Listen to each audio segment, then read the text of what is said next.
ये देखो प्रीतु, जब आपकी तबीयत खराब हुई थी, आपको खांसी जुकाम हुआ था, तो मम्मा देखो और दादी देखो ब्रांडी साहब की कैसी मालिश कर रही है, और आप कितने मजे से लेटे हुए देखो।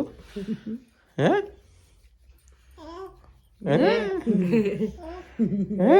मेरी मालिश हो रही है, मेरी मालिश हो रही है, मुझे मजे आ रहे हैं। देखो कैसे बोल रहे हैं प्रीतु, देखो आप कैसे बातें करते थे जब आप छोटे थे ना। हैं? छोटा हूँ मैं अभी। लड्डू फिर से बोलो, तो प्रीतु बड़ा होकर वीडियो देखेगा ना अपनी ये। फिर से बोलो ना। तो बताना ना। ये ओ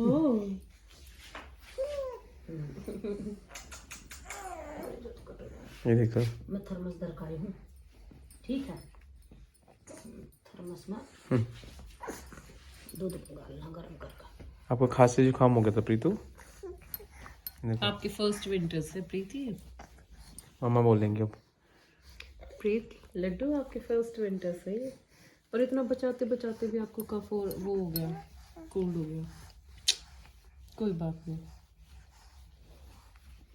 कल डॉक्टर के चलेंगे फिर से।